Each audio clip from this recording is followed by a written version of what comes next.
So ayun, kumusta mga kanoisy? Welcome back sa ating YouTube channel na naman ulit. Grabe, pang ilang react ko na to. So mula kay Melv's Castle. So meron to pamagat na usapang WPS para to ha.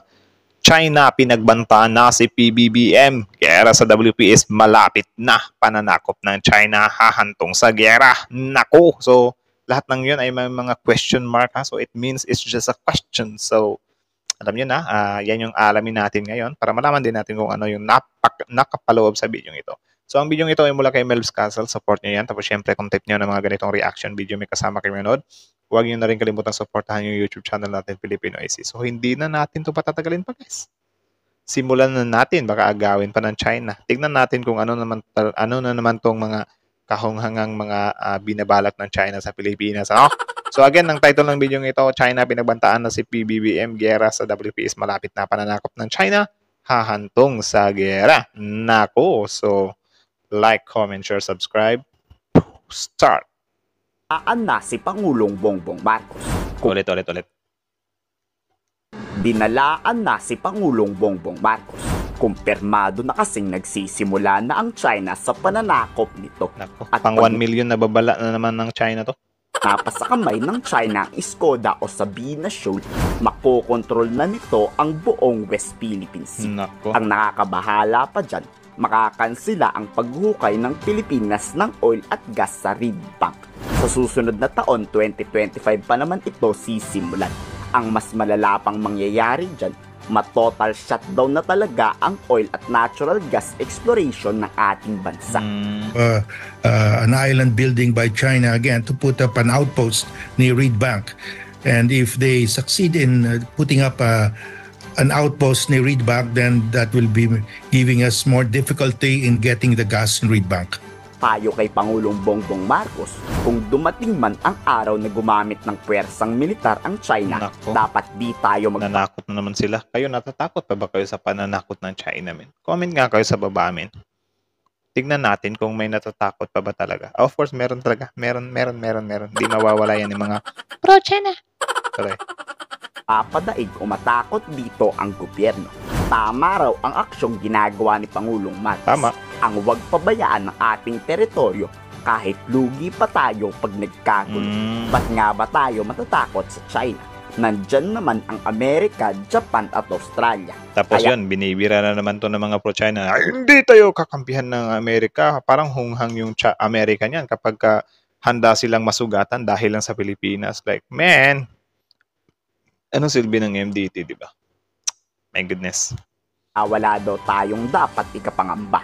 If we have 24-hour presence there every day, I don't think they can put up their artificial island. We can station continuously our Coast Guard in that area, and I don't think they can create anything because we will be there. And the U.S. already said that if they use water cannon and it results in the death of a Coast Guard or a Navy. Yun, ang tagal pa pala mag-activate ng MDT, kapag ka meron pang death. Tuloy. Personnel of the Philippines, that would be a ground to invoke the treaty. So I think China will be careful this time. Kung sa tingin ng China mananakawan, I think malabo na mag-be careful yung China. Siguro mag-be careful sila na may madedo sila, pero yung water cannon, I doubt na may stop yan. Baka tingnan nyo ha, mga week from now or month from now, may water cannonin na naman yung China dyan. Hindi pa rin hindi pa nahanapan ng solusyon pa rin. Nila ulit tayo ng isang isla, nagkakamali sila. Sa external defense ang focus ni PBBM. Ibig sabihin, handa ang Pilipinas sa anumang hamong pananakop sa West Philippine Sea. Kung wala tayong kakayahang makipaggera noon, kaya na nating makipagbakbakan ngayon. Tama. Ang nangyari kasi sa Mischief Reef, ang sinasabi nila, magtatayo sila ng fishing. Yes. Because maayos yung relasyon natin, but they took advantage of it because of our goodness. Because at that time, ang laking pala yan, min. So, for sure, marami din talaga mahuhukay dyan, min. Napakalawak pala yan. Kaya pala yung China ay parang yung mata niya ba, parang parehong dollar sign na yung niya ba na, money, pera ang pagtingin ko sa islang yan. Kaya, kahit na natalo kami sa arbitral, kahit mukha na kaming tanga dito, ipaglalaban namin yan. Kahit hindi sa amin yan, ipaglalaban namin yan kasi meron kami makukuhang yaman dyan eh. So, pakapalan na lang talaga ng mukha. Oh, tuloy. Din noon, hindi pa ganun kalakas yung territorial defense natin, no?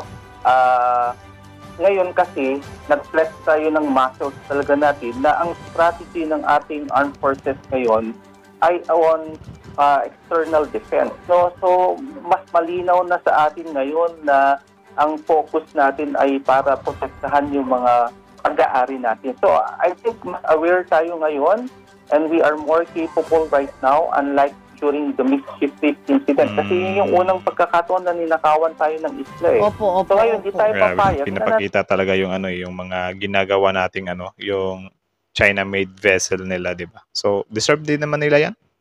Nakawin na naman nila itong isla na ito. Kung nanaisin ng China ang sakupin ng West Philippine Sea, talagang malaking gulo ito. Kaya kayo, handa ba kayong may paglaban kung kinakailangan? So yun, tanong ni Melus Castle dito, kayo handa ba kayong makipaglaban kung kinakailangan? Comment down below. Of course me, if there's no choice or nag-fail na yung kasundaluhan natin, lalaban tayo, men. Pilipinas nating mahal to eh. Siguro sa ngayon na meron pa tayong kasundaluhan, medyo hesitant pa tayo na nakakatakot yan. Pero if ever na nandito na talaga, lang namang tumunganga lang tayo, di ba? So, palag na. Pangit naman kung madedo lang tayo ng walang kalaban-laban, di ba? Pagkaanuhin ng basta.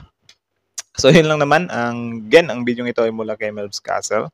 So, support nyo yan. Original video link, guys, in the description box below. Panoorin nyo yung mga videos niya kung gusto nyo ma-update patungkol dito sa West Philippine Sea nating mahal. Tapos, syempre, bago nyo iwan yung YouTube channel natin, don't forget to subscribe our YouTube channel, Filipino AC. So, like, comment, share, subscribe. So, kita nyo naman yun.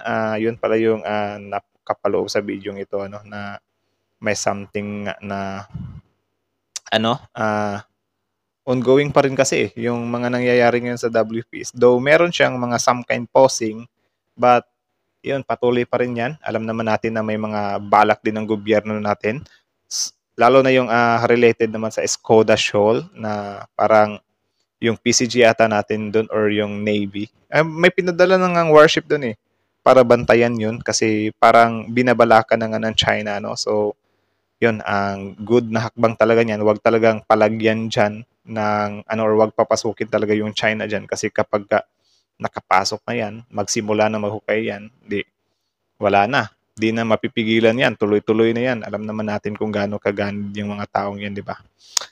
Tapos yun, alam naman natin na, hindi, may nakita akong video, patungkol dun sa sa yung maglalayag doon, yung atin to ata yun, nakalimutan ko. May maglalayag doon ng mga mangingisda doon para, ewan ko, nakalimutan ko yung basta something na may pupunta sila doon sa West Philippine Sea, marami sila, may mga magbabangka, mga mangingisda, tapos, parang organization kasi yun eh.